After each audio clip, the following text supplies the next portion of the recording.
Hello प्रिय शागिर्दों, अॼु बि गुलदस्ते जूं पाण कविताऊं करे रहिया आहियूं। कल्ह पाण न रोक राणी कविता कईसीं, उन जा 2 पार्ट्स करे चुकासीं ऐं उहा कविता कल्ह असां समाप्त कईसीं। उन मां क्वेश्चन्स आंसर वग़ैरह तव्हां यादि करणु शुरू करे छॾिजो। अॼु पाण कविता कयूं था नारायण श्याम जी लिखियल कविता तस्वीरूं। नारायण श्याम जे पहिरें शख्सियत जे बारे में ॼाण हासिल कयूं त उनजो जीवन परिचय कहिड़े नमूने जो आहे। नारायण नागवाणी श्याम 1922 ईस्वीअ में हिन जो जनमु थियो ऐं 1989 में हिन परलोक पधारियो। विषय तोड़े इबारत जे ख़्याल खां जदीद शाइरनि में बहितरीन शाइर मञियो वञे थो। ज़िंदगीअ जा नाज़ुक एहसास, कुदरत जी सूंह ऐं ऊन्ही फ़िलसूफ़ी माना दार्शनिकता संदसि शाइरीअ जो आधार आहिनि। हुन कोमल भावनाउनि सां पुर ऊची उॾाम वारी गज़ल लिखिया आहिनि। ऊची उॾाम वारा गज़ल लिखिया आहिनि त ज़िंदगीअ जी सूंह जा लय ताल भरिया मधुर गीत बि लिखिया अथई, ॻाया अथई। कुदरत जे रंगत जा अनेक मोहींदड़ चिट चिटिया अथसि। गज़ल, रुबायूं, गीत, हाइको वग़ैरह अनेक क़िस्मनि जूं कविताऊं रचे। ही जेके आहिनि इहे कविताउनि जा क़िस्म आहिनि जंहिं ते जेको आहे नारायण श्याम पंहिंजी कलम आज़माई आहे। कहिड़ा त गज़ल, रुबायूं, गीत, हाइको वग़ैरह अनेक क़िस्मनि जूं कविताऊं रचे सिंधी शाइरीअ खे मालामाल कयो अथसि। ख़्यालनि जी सूक्ष्मता ऐं ॿोलीअ जी कोमलता संदसि शाइरीअ जी ख़ासियत आहे। हुन जे ॿोलीअ में नवाण ऐं ताज़गी आहे। संदसि इबारत बेमिसाल आहे। संदसि अनेक कविता संग्रह छपजी चुका आहिनि, जिन मां मुख्य आहिनि माकफुड़ा हरी दिलगीर सां 1961 ईस्वीअ में, पंखड़ियूं 1956 में, माक बिना राबेल 1964 में, वारीअ भरियो पलान 1968 में, आछींदे लॼ मरा 1964 में ऐं महकी वेल सुबुह जी 1983 में वग़ैरह खेसि इन जा वग़ैरह जेके आहिनि इन जूं रचनाऊं आहिनि। खेसि वारीअ भरियो पलान ते साहित्य अकादमी अवार्ड 1970 में मिली चुको आहे। हिन कविता में छा चयो आहे उन जे बारे में असांखे ॿुधाए थो कवि त नारायण श्याम जापानी हाइको जे तर्ज़ ते अनेक बहितरीन नंढियूं कविताऊं लिखियूं आहिनि जेके उच्च ख़्याल ऐं सूक्ष्म भावनाउनि सां भरपूर आहिनि। इन जा के मिसाल हिन रीति आहिनि। ॿुधाए थो त हिन कविता में कीअं छिना ही फूल, कविता शुरू कयूं था पाण, पर हीअ जेको हाइको हिकु कविता जो क़िस्म आहे जंहिंजे बारे में नारायण श्याम असांखे ॿुधायो आहे त हीअ जेके कविता जूं सिटूं पढ़ंदासीं उहे हिकु नए क़िस्म जूं आहिनि। इन जी जेका ॿाहिरीं माना आहे उहा ई थींदी आहे, हिन में इंटरनल मीनिंग जेका अर्थ जेको आहे उहो कोन निकिरंदो आहे। त जेको सिटूं आहिनि उन जी ओड़ी तरह सां ई कवि जेको आहे कल्पना करे रहियो आहे, हिकु वीचार उन जे दिलि में अची रहियो आहे, भेट करे रहियो आहे।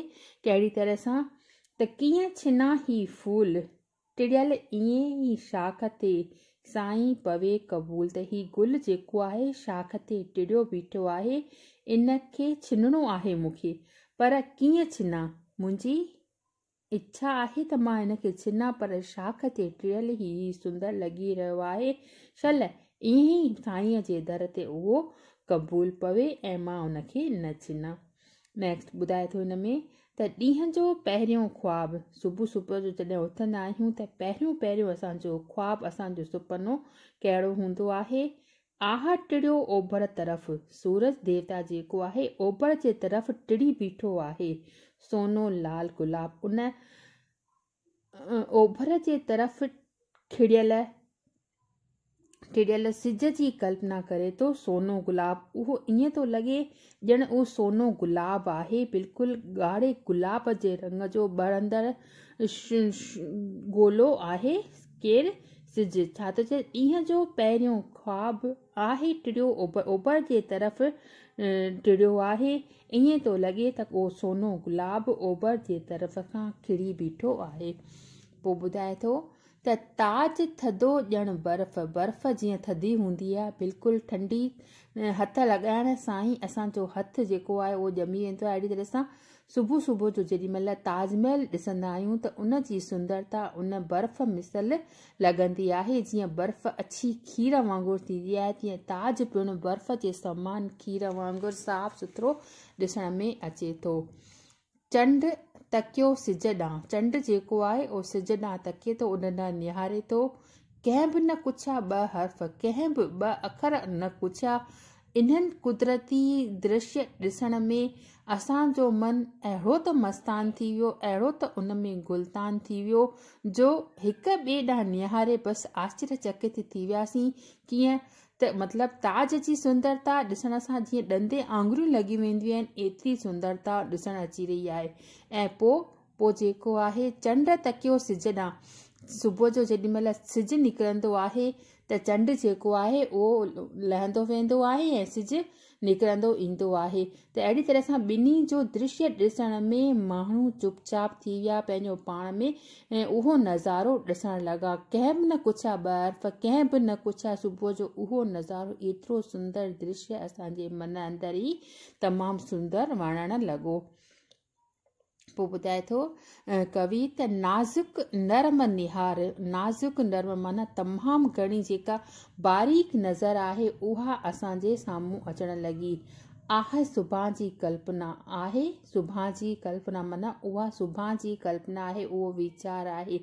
या का कल्ह जी सार, मतिलबु सुबुह जो जेॾी महिल असांजे अॻियां इहे दृश्य अचनि था त उहा सुभाणे जी लाइ असांजे दृश्य में असांजी जेका मन वीचार करे रहियो आहे, या का कल्ह जी सार आहे। या कल्ह जी माना हिकु त थींदो आहे अचण वारो सुभाणे, ऐं हिकु थींदो आहे वञण वारी कल्ह, माना कल्ह जो यादि अचे थी या सुभाणे माण्हू अहिड़ी तरह सां हिक ॿिए सां अहिड़ी नरम नज़रुनि सां उन्हनि दृश्यनि ॾांहुं ॾिसी रहिया आहिनि। छणे निमनि जो बूर, छणे माना बिल्कुलु छणिजी करे निमनि जो बूर, लिम जो वणु जेको थींदो आहे उन्हनि मां बूर निकिरंदो आहे त ईअं लॻंदो आहे त उहा जेका आहे नेण झुकाए सुंदरी, उहो ईअं थो लॻे, कवि उन सां कल्पना करे रहियो आहे त लिम जे वर मां जॾहिं बूर किरे थो त असांखे ईअं थो लॻे त ॼण नेण झुकाए सुंदरी, का सुंदरी जेका आहे पंहिंजा नेण झुकाए रही आहे, पई पचाए पूर, पंहिंजे अंदर ई अंदर में पूर वीचार भावनाऊं उन जे अंदर में अची रहियूं आहिनि। लिम जे वण मां जॾहिं बूर किरे थो त उन जी भेट जेका आहे कविअ उन नरम निहार वारी सुंदरीअ सां कई आहे। ईअं थो लॻे त ॼण उहा पूर पचाए रही आहे। उन जे मन में बि के तमामु गंभीर ख़्याल अची रहिया आहिनि, पूर माना वीचार। पोइ ॿुधाए थो त दर खड़कायो वाह, वाह माना हवा, हवा दर खड़कायो आहे, खोलियुमि मां खोलियुमि, कवि चए थो मां उथी करे खोलियुमि, पर कंहिंखे खिली चवां त अंदरि आ, पर कंहिंखे खिली करे जॾहिं असां आम ॾींहंनि में ॾिसंदा आहियूं त दर खड़कंदो आहे त असां खोलींदा आहियूं त को न को इंसान या को महिमान या को हूंदो आहे त उनखे पाण अंदरि चवंदा आहियूं। पर इहा छा आहे, सॼी कविता हाइको जे रूप में कविअ पंहिंजी कल्पना, पंहिंजूं भावनाऊं ज़ाहिर कयूं आहिनि। चए थो त वाव माना हवा, हवा जे करे जेको दर खड़कण लॻो, पर मां कंहिंखे चवां त तूं अंदरि आ, छो जो खोलियुमि त उते त केरु हो ई कोन, त इन ई करे चए थो। इहा जेका सॼी जेका कविता आहे उहा कल्पना जे रूप में कवि असांजे साम्हूं पेश कई आहे। ऐं उन में तव्हांखे पहिरियों ई ॿुधायो त का अंदरी मीनिंग कान्हे, बसि जेके सुठियूं आहिनि उन्हनि जी भेट कंदा हलो ऐं इन जी मीनिंग कंदा हलो। त इहा नारायण श्याम जी हिकु बहितरीनु कविताउनि मां हिकु आहे जेका तव्हांजे हिन अदबी गुलदस्ते में रखियलु आहे।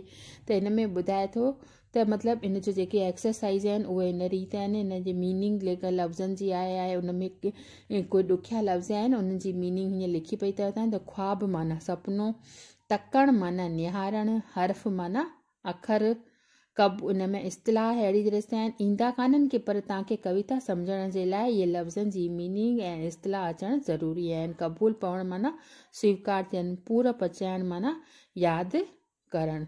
त हिन मां को बि जेको आहे ॿ सिटूं खणी करे तव्हांजो हवालो पुछी सघनि था। ऐं जेके नंढा सुवाल आहिनि उहे अहिड़ी तरह सां आहिनि त सिज उभरण जी कल्पना शाइर कहिड़े नमूने थो करे। चांडोकीअ में ताज जी सूंहं जो शाइर कहिड़े नमूने बयानु थो करे।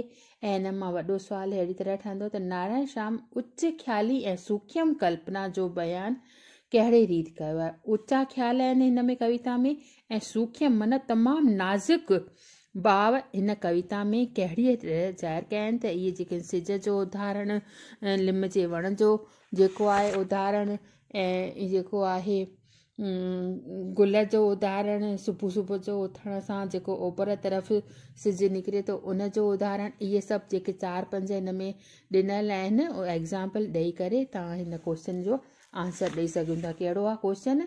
त नारायण श्याम जी उच्च ख़्याली माना ऊचा ख़्याल ऐं सूक्ष्म कल्पना कहिड़ी रीति हिन बैत में ज़ाहिर कई आहे।